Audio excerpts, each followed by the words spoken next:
everyone, and welcome to WWH Indonesia. This is our very first episode, and today we are unpacking one of the biggest questions about Indonesia's economic future, the middle income trap.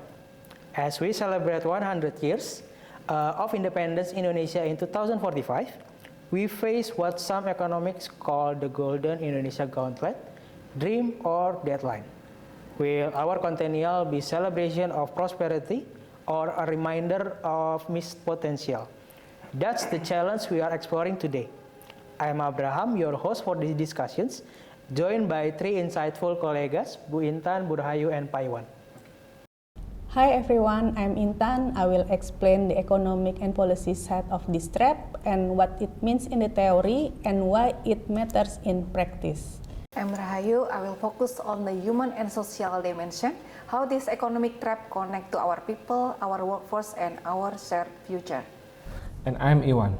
I will bring the business and innovation perspective, what this trap means for entrepreneurship, competitiveness, and Indonesia industries moving forward.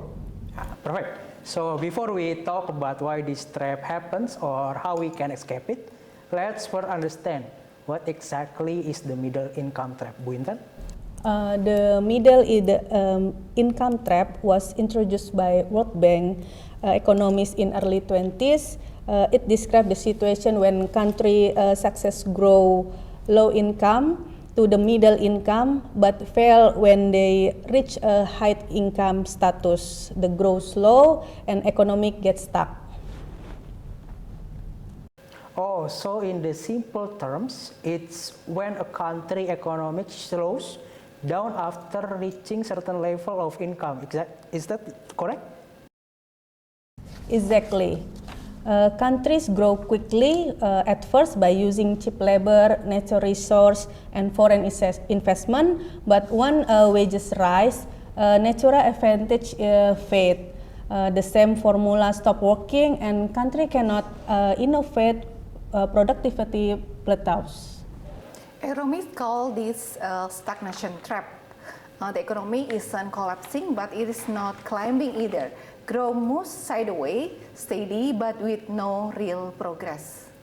And it's hard to escape because you are stuck between two worlds, too expensive to compete with low-wage economies, but not yet advanced enough to compete with high-tax ones. Oh, so that sounds like being too rich to compare on the price, but too poor to compete or creativity. Is that right?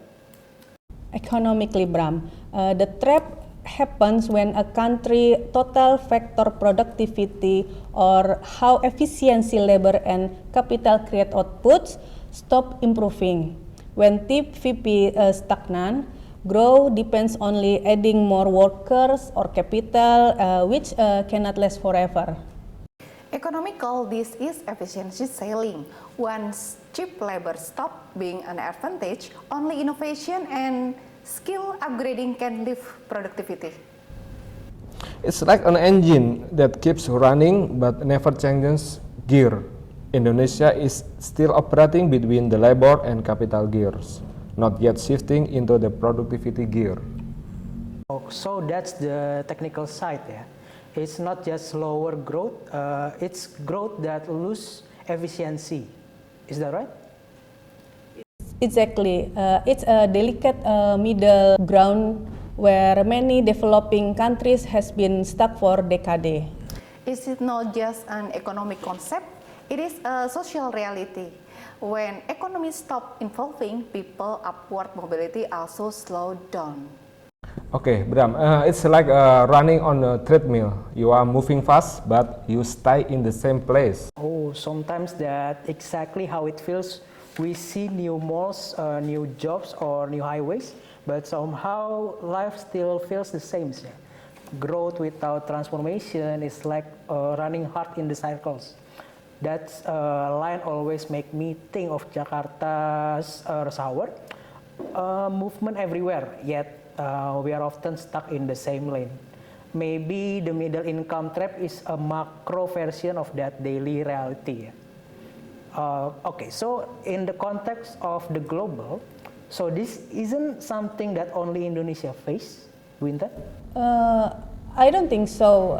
It's a global pattern, like in Latin America, like in Brazil, and then Mexico and Argentina. They're a classic sample. They are industrials, but stagnant in the middle income levels because weak institution and limited innovation. Meanwhile, East Asian countries like South Korea, Taiwan, and Singapore managed to escape the trap. They transition from labor-driven to knowledge-driven economic to consistent investment in education, industrial policy, and technology.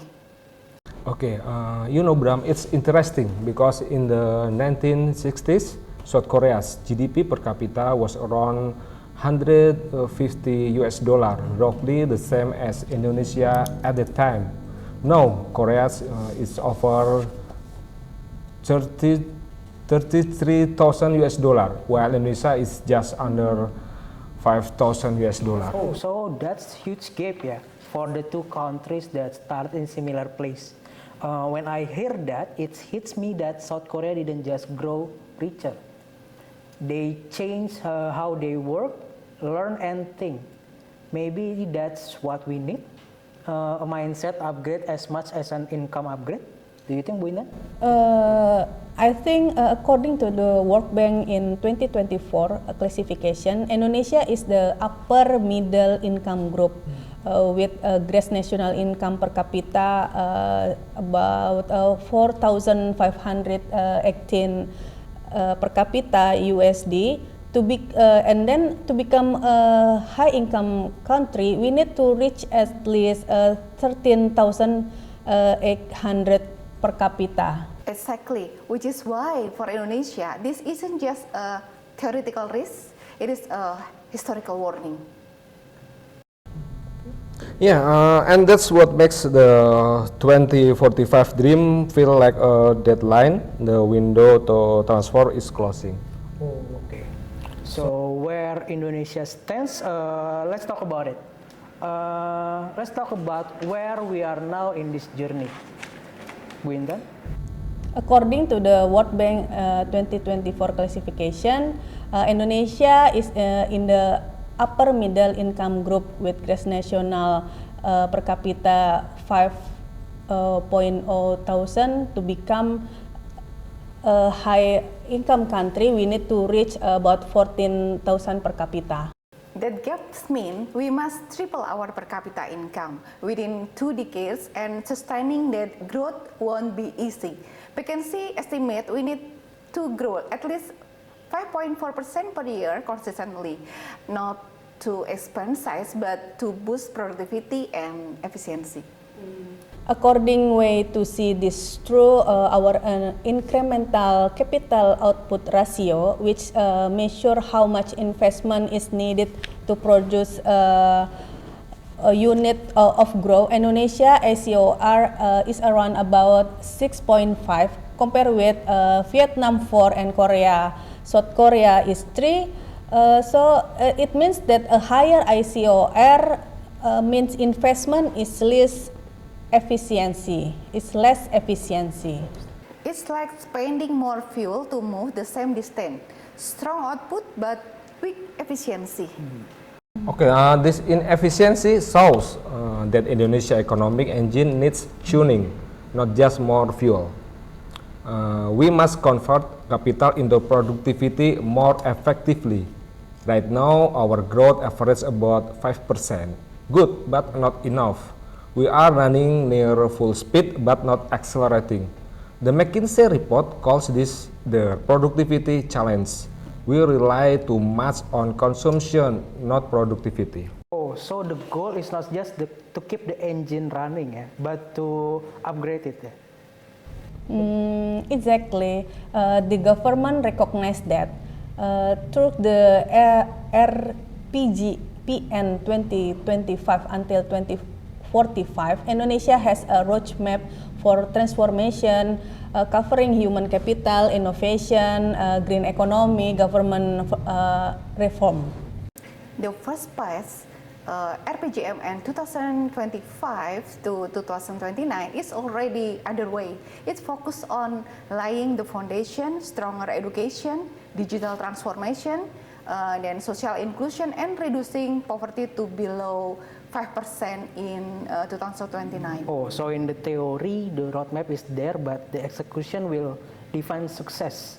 Finance Minister Purbahayudi Sadewa has highlighted that Indonesia's challenge isn't just about the growth rates, but the quality of the growth. So the kind of growth that boosts real productivity and lives. Is that it, Bu Intan? That's right. I remember his speech at the 2025 Fiscal Policy Forum. He said that to reach Indonesia Emas 2045, we must stop relying on short-term demand stimulus and focus on long-term productivity engine education, and then industrial innovation and efficiency capital allocation. Yes, I also remember he also warned against comfort growth. Indonesia has lingered around 5% for more than a decade. If we settle for 5%, we risk missing the big jump to high income and broad prosperity. We must push for higher sustained growth that relies on people, ideas, and investment. Oh, so hearing the finance minister call it, the comfort growth really hits, Our challenge isn't ambitions alone, it's getting comfortable with being almost there. We need ambitious sustained growth beyond, I don't know, 5%, and smart reforms that boost productivity, upgrade education, and modernize infrastructure, and also spark opportunity. Is that what, Pak Iwan? Correct, Bram. That's why the new fiscal framework centers on three pillars: green transition, digital transformation, and crucially human capital investment, especially in education. Oh, so the government is shifting from mere expansions to transformations. If we stay the course, we have the map. The question is, can we move fast enough for young Indonesians today? This isn't just a chart, it's their future unfolding. I don't know, Bu Intan. I think investment in education first, because every dollar in learning compounds into higher productivity, better jobs, and a strong economy for generation. If we look back, Indonesia economic has shown resilience. In 1970s, oil-borne, and then 1980, industrial push, and post-crisis recovery all shaped our foundation, but structural information has been slow. Absolutely, yes. Manufacturing's share of GDP has fallen from 28% in 2002 to just 18% today. That's concerning because manufacturing is typically what helps countries break free from the middle income trap. And our economic engine still run on the same fuel commodity consumption and low value manufacturing. Stability is good, but transformation is better, I think. So we have built the strength, but not yet the speed. Okay, so that line sum it up. We have proven we can survive. Now we must prove we can accelerate. Resilience brought us this far, but ambition will take us further. Exactly. We are resilient in crisis, but we need to be ambitious in growth. The next 20 years must be about upgrading, not just maintaining. Let's put the data into perspective. In 2025, GDP grew 5.12% year on year, slightly above the government target of 5.0%, but sustaining that won't reach high income levels. That's why productivity matters. McKinsey found that achieve 2045 global, Indonesia must increase productivity at least 16%. Half of that must from expanding medium, large enterprise, tripling their number to deepen capital investment per worker. Indonesia human capital HGI in 2021 is estimated around 0.54, shows that Indonesia child born today will be only 55% in productivity as they could be. With complete education and help, if we don't invest in people, our demographic advantage could be fade. Oh, so our so-called it called the bonus demography. Could become the demographic burden if we don't act. Is that right, Bu Intan? Exactly, Bram. We have a young population, but we still need to raise a scale. Education, health aren't just a social issue; they are essential for economic growth. Yes, another key number is how our labor force is distributed. About 42% of Indonesians still work in low productivity sectors like agriculture and retail. When South Korea industrialized, that number was under 20%. That gap means urbanization is happening fast, but job quality isn't rising in the same pace. People move to cities, but many end up with informal work. Oh, so the story isn't just about the growth. It's about how we grow and whether new jobs create real values. Yeah, is that right, one? Yes, correct, Bram. And we can ignore innovation. Our R&D spending is less than 0.3% of GDP, far below Malaysia's 2% or South Korea 5%. We are consuming technology, not creating it. I think education number also tell a story. Education spending is only 1.3% of GDP, below from Malaysia and the Philippines. Philippines about 3.6% and below Vietnam. Vietnam about 2.5% and Thailand 2.2%. If we want to hire quality job, we need to invest more in people. Oh, so the trap isn't just about the money. It's about the mindset and systems. It's how we value the educations, how we support the teachers, and how we translate learning into work. Countries that escape the trap learn faster from what works and scale of it. So let's talk about the comparing with the Asian neighbors. I don't know, where are you? In Southeast Asia, GDP Malaysia leads at around 13.9 thousand US dollar per capita. Thailand about 7.9, and Vietnam 4.7 thousand, and the Philippines 4.3 thousand. Indonesia is right in the middle, 5.1 thousand US dollar per capita. I think Vietnam trajectory is worth nothing. 20 years ago, Indonesia income 3 times higher, and then Vietnam, our neighbor Vietnam catching up fast, manufacturing and export, they are become a factory of Asian. Exactly, Bu Intan. Meanwhile, Indonesia growth is driven more by consumption.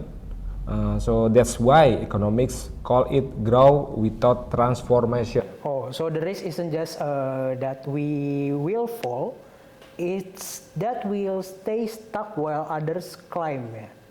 Is that right, Bu Yayu? Yes, the middle income trap Indonesia isn't a crash, it just slow our progress. History show that only countries that keep growing, ideally about 7%, can become high income like Japan and South Korea.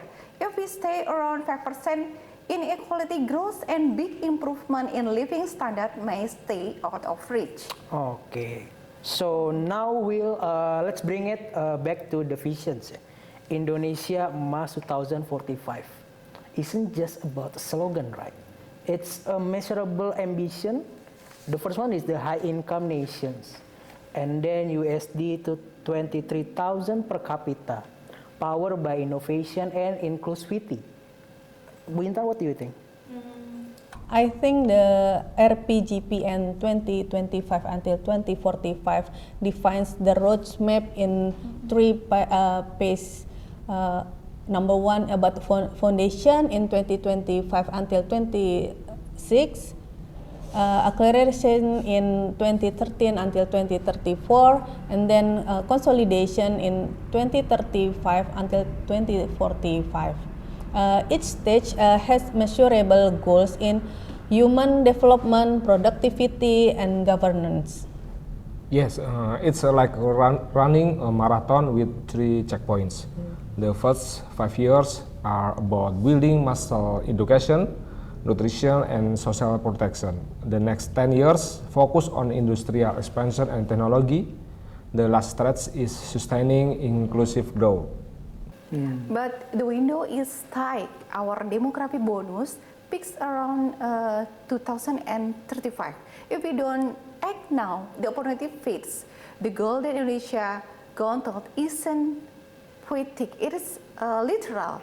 We either sprint now and or stay stuck forever. Oh, that's a powerful way to see it. Dream or deadline, the clock is ticking. And sprinting here doesn't mean chaos. It means discipline, the daily grind of doing small things now. Doing small things better. Okay, so let's summarize today's discussions. Before we close the section of what? Bu Intan, what do you think? I think the first middle income trap is when economic slow because it cannot transition from a labor and resource-based growth to innovation-driven growth.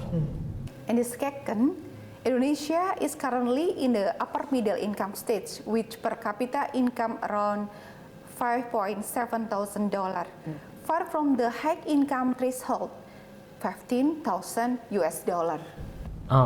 The third is to achieve Indonesia Emas 2045. We need consistent 5.4% annual growth, productivity upgrades, and tripling the number of medium and large enterprises. And for summarize, our demographic bonus is both opportunity and risk, with an HCI of 0.54 and R&D spending 0.3%, human capital and innovation remain our weakness link. Exactly. So the middle income trap doesn't happen overnight. It builds slowly, hidden behind stability. But as we have learned, the next 2 decades, this 5 window, economics summarize growth with the simple formula. Growth, and then capital plus labor, and then plus productivity. Is that right, Winda? Yes. For Indonesia, there is first 2, capital and labor are strong. The missing piece is productivity. If we could rise productivity by even 1% point annually, we could accelerate growth without increasing costs. That's why the middle income trap is often described as a productivity trap. It's not just about how much we produce, but how smartly we produce it. Understanding that equation help us see the what behind this trap, not just a slow economy, but one that hasn't yet evolved in its core driver. So that's it for the phase 1, the what. In our next episode, we will dive into the section why. Why Indonesia is staying in the middle and what barriers stands in the way. Stay tuned for the phase 2, why Indonesia risks being trapped. Only on WWH Indonesia, the Middle Income Trap Indonesia editions.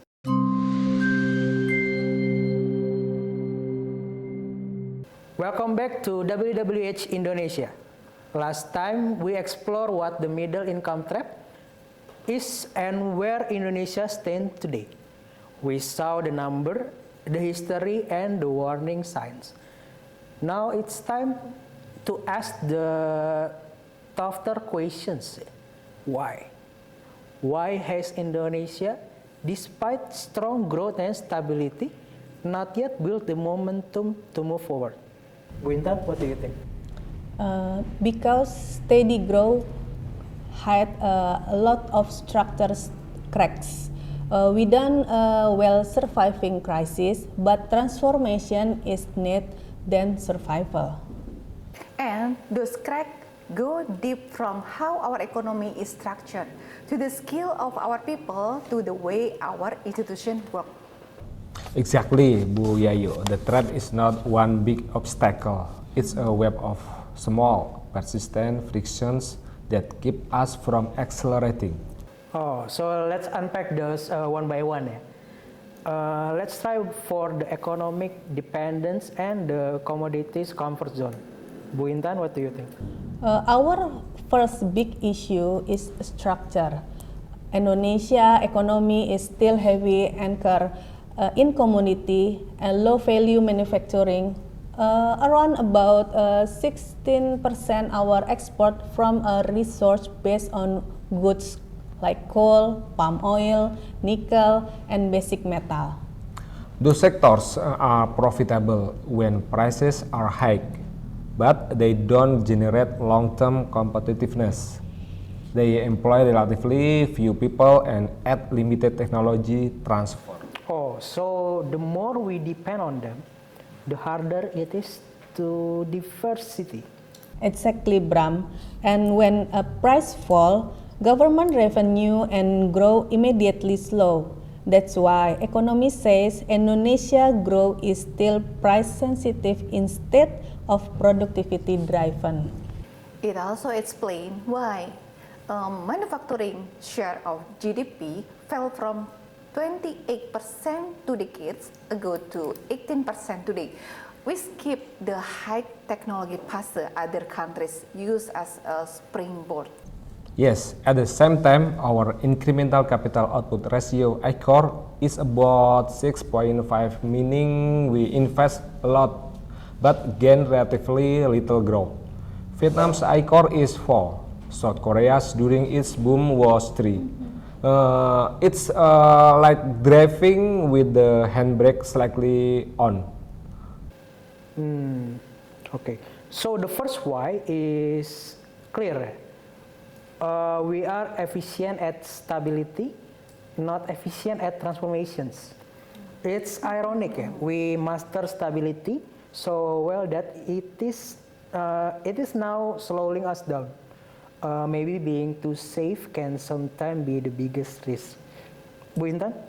Another layer of this challenge is export diversification.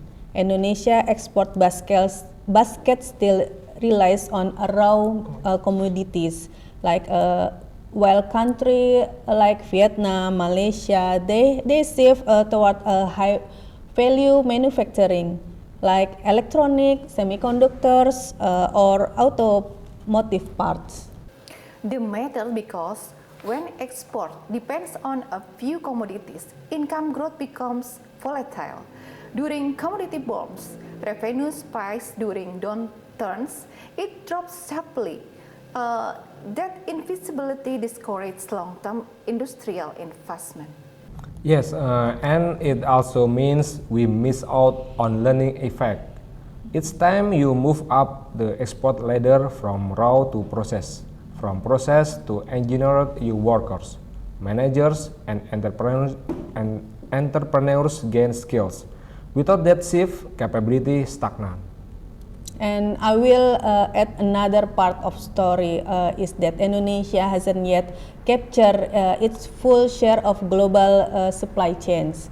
Even though we have a natural resource like nickel, bauxite, we often export them raw instead of integrating them into advanced manufacturing like batteries or electrical vehicle. Exactly, Bu Intan. Countries like Vietnam and Thailand have positioned themselves as manufacturing hubs by attracting foreign direct investment that builds technology capability. Meanwhile, we are still mostly suppliers of materials rather than producers of finished goods.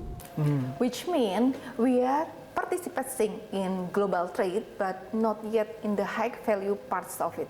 The design, the engineering, the brands. Oh, so we are plugged into the global economy, but not yet upgrading with it.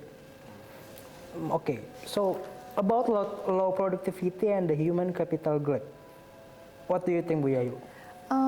The second reason is productivity and human capital. Indonesia Human Capital Index is 0.54. That means a child born today will be only 54% as productive as they could be with complete education and health. And it's not just a schooling years, it's learning outcomes. When in 2022 PISA assessment, Indonesia student ranked near a bottom in math, science, and reading. That weak foundation show up in the labor market. More than 55% of our workforce is in informal jobs, mostly low skill and low productivity work.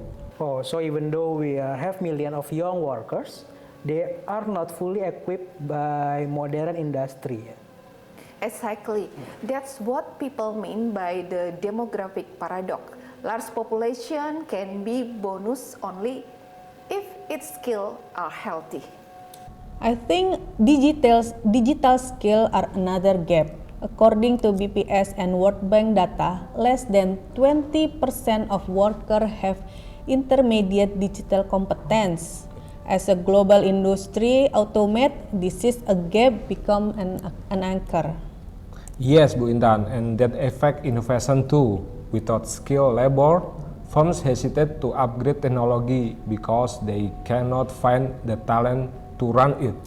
But not yet productive one. So every time we talk about education or health, it sounds like social issues, but really, they are economic engines, right? A healthy, skilled population isn't charity, but it's a national strategy. Is that right, Bu Yayu? Another dimension of this productivity issue is gender. Indonesia female labor force participating rate is only around 53% lower than Vietnam or Thailand, whereas excess 60%. And if more women join informal economic, it could be at most almost 1% point or to our GDP growth each year. So yet barriers remain like children access, workplace flexibility, and culture expectation all limited the participation. Agree, Bu Intan. Regional inequality also plays a role. A worker in Jakarta produce 3 times more value than one in Eastern Indonesia. Without better skill distribution, productivity growth will remain concentrated in a few cities. Oh, so our challenge isn't just productivity on average. Yeah? It's productivity everywhere for everyone. Is that right, Bu Yayu? There is also a big mismatch between what school teach and what industries need.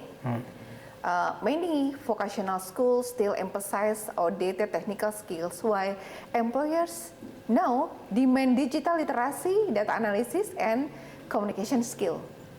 And when company cannot find those skills locally, they either retain at the high cost or rely on imported expertise that show down technology absorption.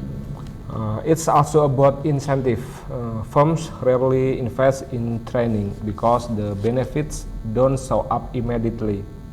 Meanwhile, workers hesitate to upskill because formal job stability is low. Oh, so the education to employment pipeline is broken. We are producing graduates, but not necessarily the workforce that industries need right now. Okay, so slow innovation and weak research and development ecosystem. What do you think, Paiwan? Okay, Bram, the reason is innovation. Indonesia spends only 0.3% of GDP on research and development, one of the lowest in Asia. And then compare that with 2% in Malaysia and 4 to 5% in South Korea. That gap compounds over time. Decade of underinvestment mean fewer patents, fewer high-tech export, and less collaboration between university and industry. And innovation isn't just about science lab. It is about ecosystem policy, finance, talents, and mindset. Most of our R&D spending still comes from government, not private firms in advanced economic. It is the reverse. Okay, even our startup scene, Talk Dynamic, focuses on digital services like e-commerce and ride-hailing. They are great for inclusion, but they don't yet build hardware or deep technology capacity. So we innovated in convenience, not capability. That sharp way to put it. Until we shift toward producing knowledge, not just using it, we'll stay in the middle income band. Yes, we have seen massive digital growth in fintech, e-commerce, logistics, but most of it happens on the consumption side. What we need is digitalization in production, smart manufacturing, supply chain automation, and green technology. Exactly, Paiwan. Innovation that serve consumer build convenience. Innovation that serve produce build competitiveness. Indonesian innovation policy still leans more toward digital platform than industrial R&D. The next step is connecting universities, industries, and investors. Our research centers rely collaborative with business sector, so the ideas stay on paper. So innovation here is not just about the startups. It's about system that translate ideas into industries. Innovation isn't a luxury for rich country. It's a bright for the middle income ones. But if we wait until we are rich, to innovate it, we will never get there, right? Paiwan. Yes, one more untapped frontier is green innovation. Indonesia has the natural advantage to lead in renewable energy, geothermal, solar, and hydropower, yet our clean tech investment remains less than 1% of total capital expenditure. That's true, Paiwan, and the global economy is moving fast forward. Decarbonization. If we don't adopt, we risk missing the next wave of industrial transformation. Green technology isn't just about environment, it is about new job, cleaner industry, and global competitiveness. The question is whether our innovation ecosystem is ready to seize that opportunity. Oh, so the innovation isn't only about catching up. It's about not being left behind in the industries of the future. Okay, so let's move on to the next piece of institution and governance. Every business leader says regulations are improving, but still complicated. Is that right, Bu Intan? That's true, Bram. According to Transparency Indonesia 2024 Index, Indonesians score about 34 out of 100 on corruption perception, below the global average.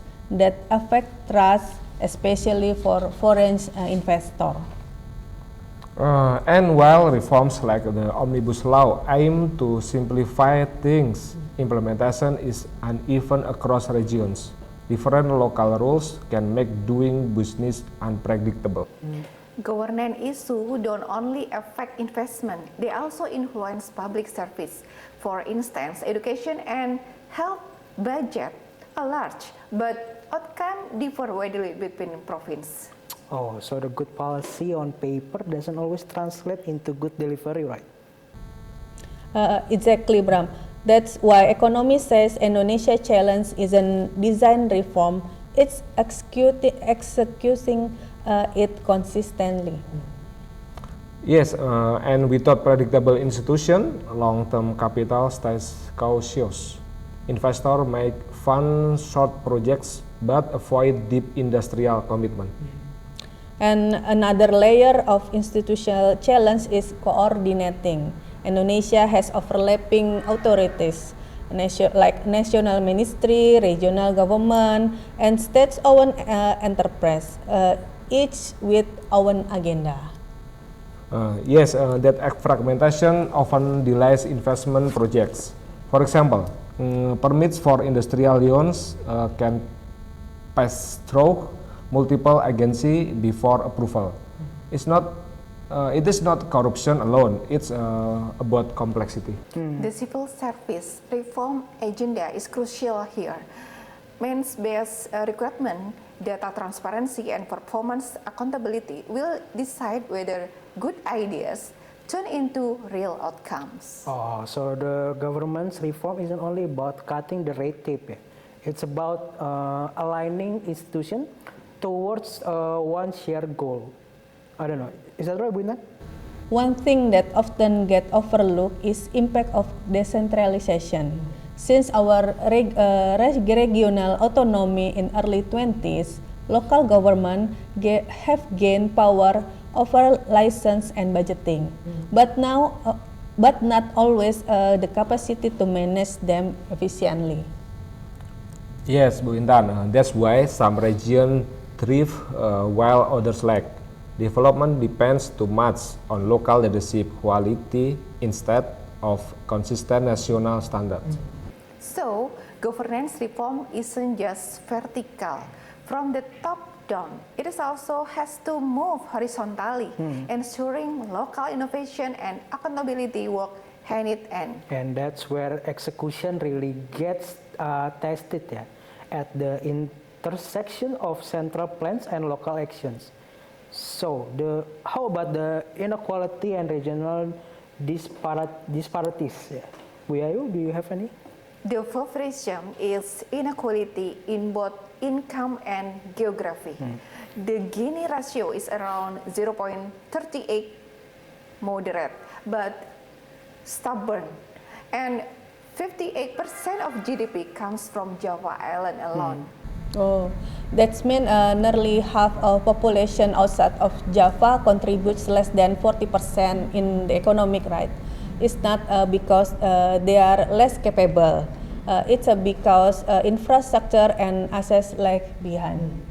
Exactly, Bu Intan. Logistic costs outside Java can be double those in the capital. That discourages manufacturing from spreading to Sulawesi, Kalimantan, and Papua. Oh, so national growth looks balanced on paper, but regionally it's uneven. Is that right, Bu Yayu? And inequality isn't just about fairness. It limits domestic demand. When too many households earn little, consumption plateaus. So in the middle class sequence, people spend more but save less. So they cannot invest in education or business, right? Yeah, alright, Bu Intan. In the long run, inequity slows innovation because people can afford to take risks or start new ventures. Okay. So the fifth why is about inclusion's growth that leaves too many behind and can sustain itself. In the inequality story of also affect our domestic market. In urban center, middle class spending drives mall, cafe, and service, but rural consumption remains weak. And because rural families spend most of their income on food and basic needs, they can channel spending toward education or technology that slows social mobility on consumption, but the base of consumer isn't expanding fast enough. It's a structural paradox. Indonesia economy depends on consumption, but the base of consumers is not expanding fast enough. So inclusion isn't just about the fairness. It's about fueling the sustainable demand for the future economy. I think this is where empathy meets economic Inclusion isn't only a moral argument, it's also growth strategy. So, we have talked about the 5 big reasons: economic dependence, low productivity, weak innovation, governance issues, and inequality. But these aren't separate problems, they fit each other. Is that right, Bu Intan? Yes, when human capital is weak, innovation lacks. When innovation lacks, industrials stay low value. And when industry stay low value, wages stagnant in inequality grow. Yes, it's cycle. Breaking one link requires pressure on all sides: education, policy, private investment, and public trust. Yes, that's why economics say escaping the middle income trap is not just about one fix. It's about building an ecosystem that rewards efficiency, creativity, and inclusion all at once. Oh, so the middle income trap isn't a wall to climb, yeah? It is a web to untangible. And right now, Indonesia is somewhere in the middle of that web, not stuck forever, but not yet free. Okay, so hearing all of these points, it's clear that the middle income trap isn't one single roadblock. It's a landscape full of the detours and unfinished bridges. Exactly. Every misinvestment in education, every style innovation project, and every uncoordinated policy, all of them add friction in our progress. But friction also means potential energy. If we can channel that pressure, align it, and push together, the same force that slow us down could actually accelerate us forward. That's the challenge of tuning inertia into momentum. Oh, so we have now explored why Indonesia risks being the trap. The reason are structural, not temporarily rooted in how we produce, learn, and govern. But the story doesn't end here. History shows that country can break through when they commit to transformation. South Korea didn't through the education, Singapore through institution, China through industrial upgrading, Indonesia, but we'll have to climb all three. Combine it all three. Combine all three. Yes, and that's what our next episode is about: how to escape the trap. Because knowing the why only matters if it drives the how. Yeah. So when you put all these layers together, structure, skills, innovations, institutions, and inequality, the patterns become clear. Yes. And each weakness reinforces the next. Low productivity limits innovation, weak innovation lowers competitiveness, inequality reduces the ability to invest in people. The good news is that these are not permanent flaws. They are flexible if we align incentives and political will.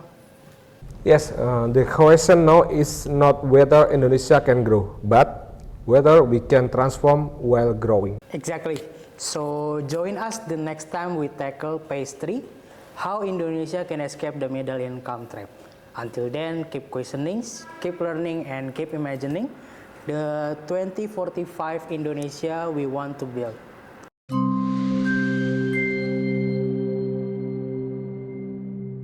Welcome back to WWH Indonesia. In the last episode, we'll look at why Indonesia risks being trapped, from our dependence on commodities to weak productivity and slow innovations. Today, we ask the most important questions. How do we break free? Because knowing the problem is one thing, turning that knowledge into action is another. Bu Intan, what do you think? Exactly. Escaping the trap isn't about sudden miracles. It's about disciplined transformation, like policy that strengthens productivity, innovation, and inclusion. And it starts with people. Without strong human capital, even the best industrial plan won't work. Alright, we need an approach that combines skills, technology, and business incentive. Okay, so let's break down into what Indonesia can actually do. The first strategy, many experts say that productivity is the heart of our challenge. So where do we begin? Okay, Bram, by upgrading industry, Indonesia has relied too long on assembling goods and exporting raw materials. We need to move up the value chain to produce refined nickel, EV batteries, electrical components, and even finished vehicles.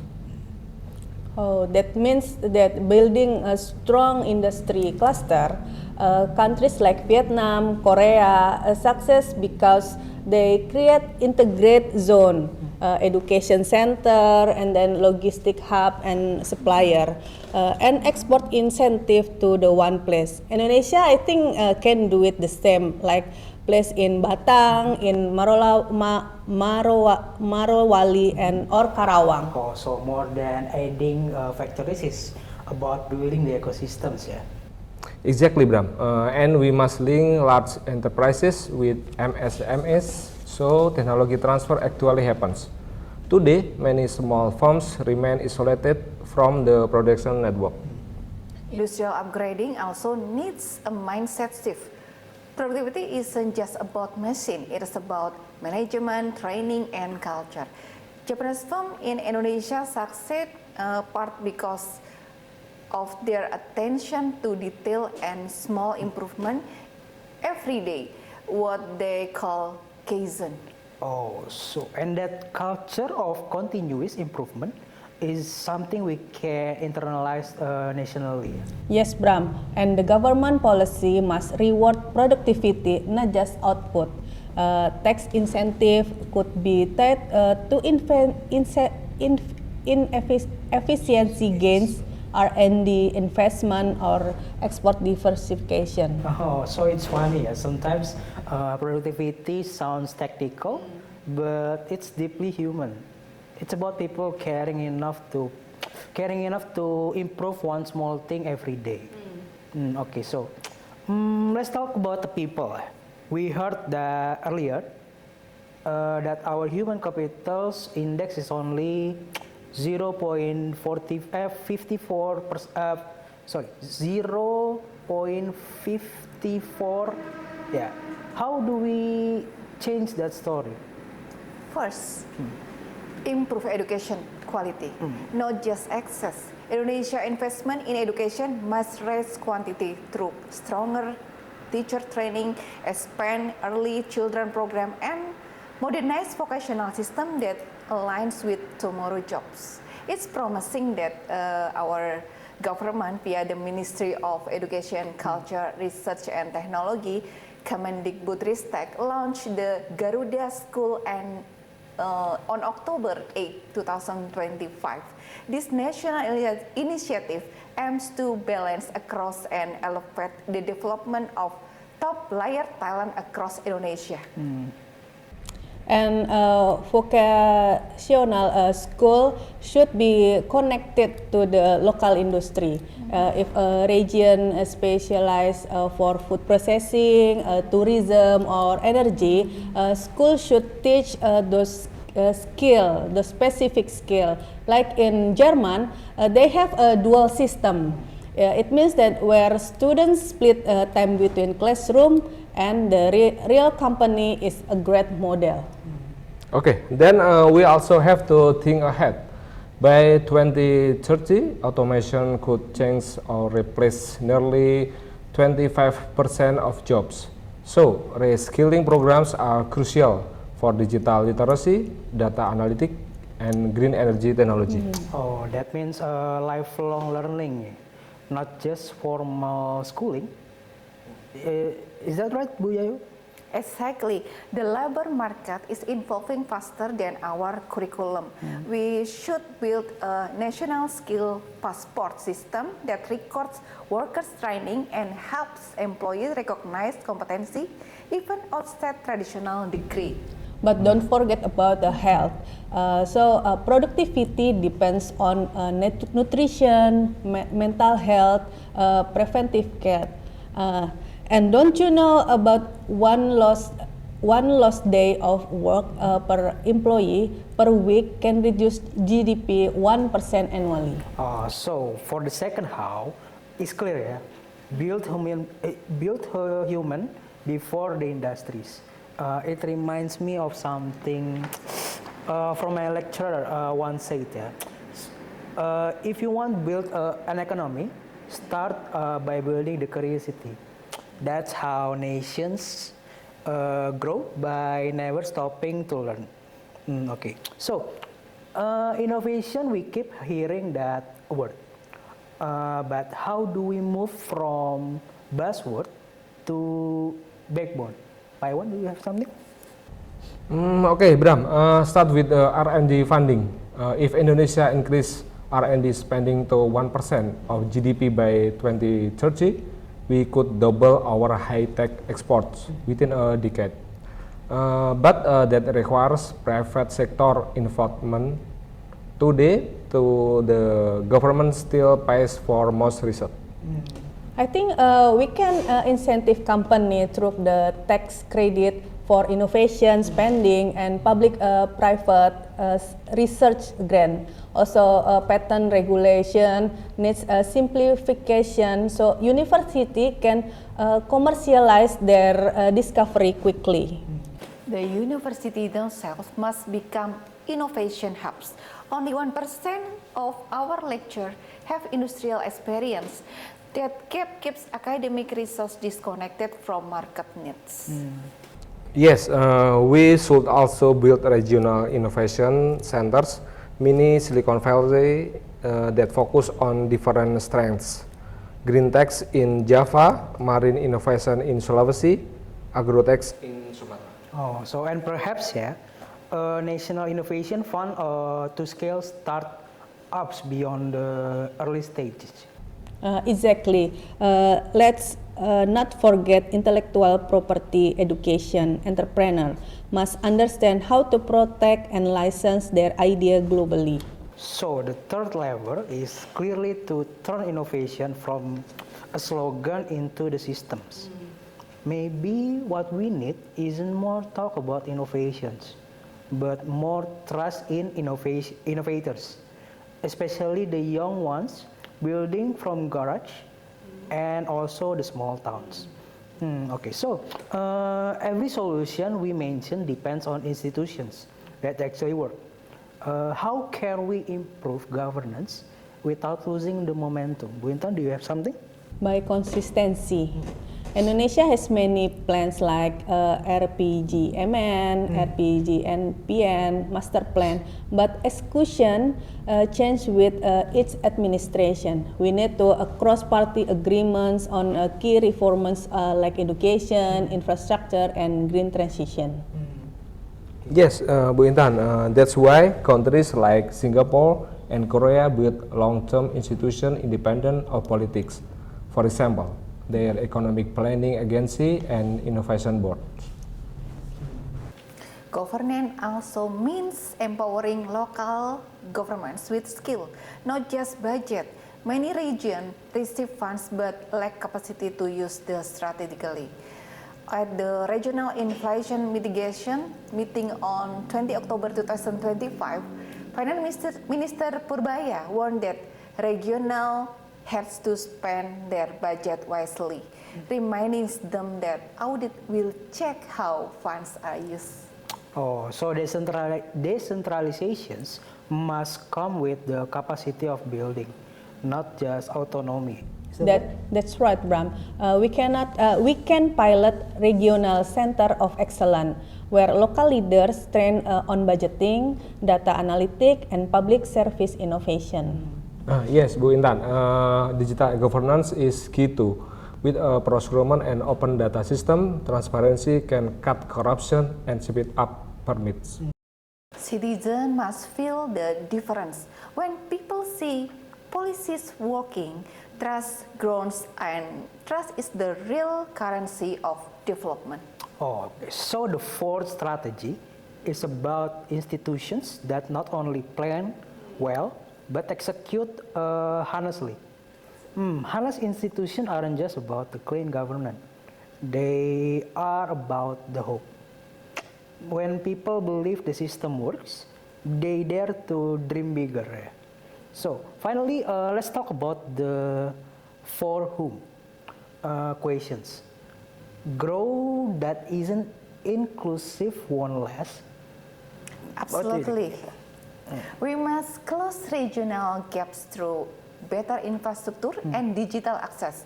Equal connectivity let small medium enterprise in East Indonesia reach national and global markets. And we can use a fiscal transfer based on performance region that improve education, health, instrument climates should receive bonus fund. Well, Bintan, and for SMEs, access to finance remains a barrier. Less than 20% get formal loans. Strengthening credit guarantee institution and digital banking can help them scale up. I am encouraged by Finance Ministry Bubaya initiative to mobilize 200 trillion rupiah to stimulate the economy and hope SMEs will feel the benefits and experience growth. We also need to empower women entrepreneurs. Studies show women-led business reinvest more income into education and health, creating a multiplier effect. Oh, and sustainability, yeah? Yes. How does, what do you think about the sustainability? How does that fit in, Pak Iwan? Oh, well, Ben, Bram, the green transition is our ticket to future competitiveness. If we develop solar panels, EV components, and bioenergy locally, we create jobs and reduce import dependence. And plus, global investors increasingly look at ESG standard. Indonesia can positive itself as a responsible emerging economy that cares about the planet, profit. Inclusive growth and green growth aren't two different things. They are the same path to a better quality of life. Okay, so the fifth how is about creating growth that everyone can feel and sustain. If we can make people feel growth, not just read about it, that's when the middle income trap finally breaks. Yeah. Okay, so when we put all 5 strategies together, industry, people, innovations, institution, and inclusion, what does that look like for Indonesia? I think it looks like an economy where each factor reinforces the others. Productive worker fuel innovation, innovation drive industry, and then industry creates a tax revenue that fund better education and infrastructure. It is also a society where growth and equity move together, so no region or group is left behind. I remember the slogan Finance Minister Purbaya Yudi Sadewa, Kaya Bersama-sama. He popularized the phrase on social media, particularly TikTok, where he connect with the younger generation by expressing gratitude and hope that Indonesia can become well together as a nation through collective effort and transparent governance. This message resonates especially in effort to combat corruption, improve public service, and promote economic justice. Yes, and it's a business environment where risk-taking is rewarded and red tape is minimal. When entrepreneurs trust the system, innovation naturally follows. So escaping the middle income trap isn't just about the economic math, it's national coordinations. Yeah.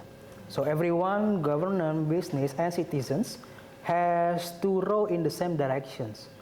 Up to this point, we have talked about governments and industries, but any transformation needs everyday heroes too.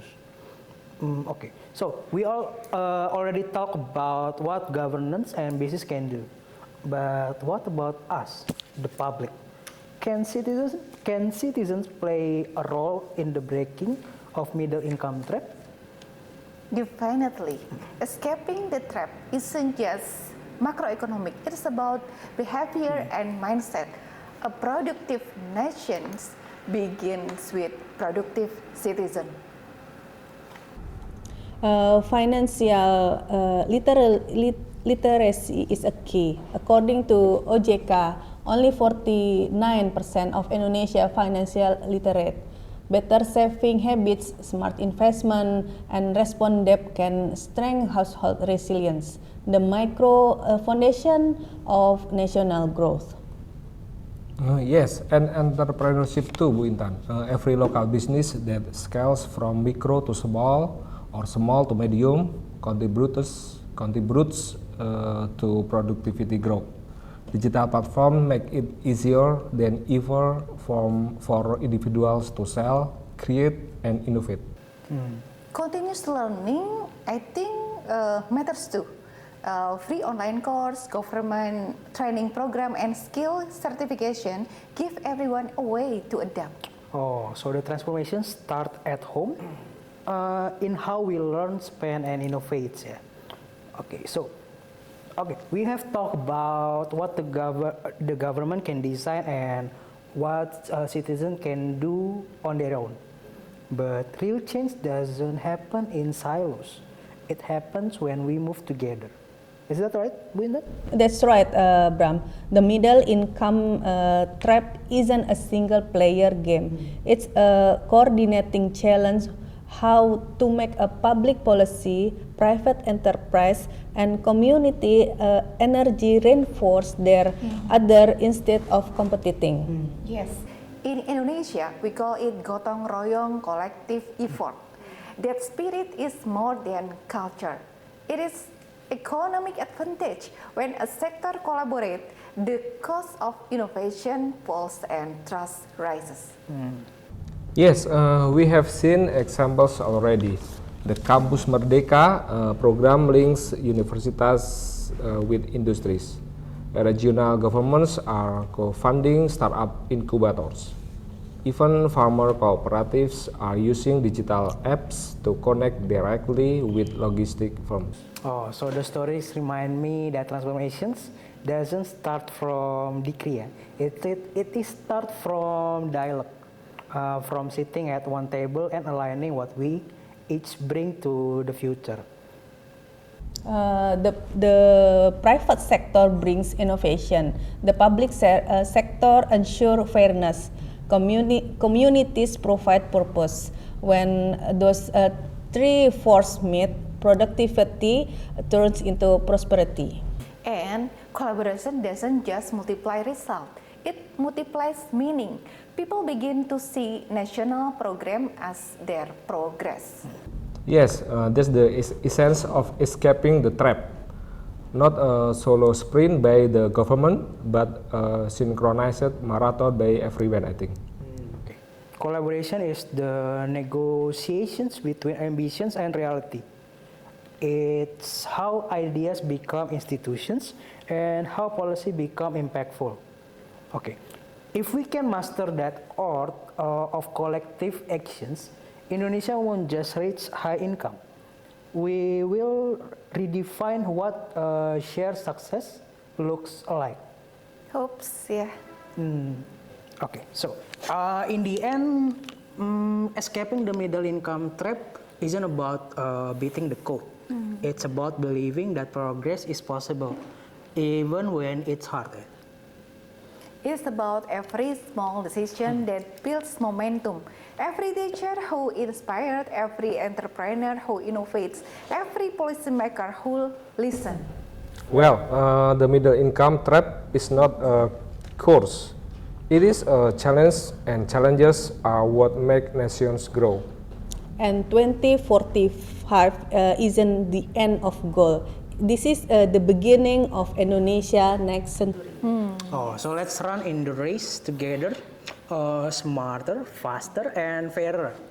As we close this series, let's remember what's at stake. By 2045, Indonesia will mark a century of independence. The question is not whether we can grow. We already are, but whether we can transform. Transformation is a long game. It is about patience, planning, and people. And it requires consistent policy that survive political cycle and focus on outcomes, not headlines. Well, if we get this right, Indonesia could be the fourth largest economy in the world by 2045. Not just big in size, but strong in quality and innovation, I think. So the gauntlet is set. We can see the finish line, but the race starts now. Thank you for listening to WWH Indonesia, the Middle Income Trap series. From what to why to how, we hope this journey helps you see Indonesia's challenge and possibilities in the new light. See you in the next series of WWH Indonesia, building the future one conversation at a time. Yeah, thank you. Thank you, Bro Bram. Thank you.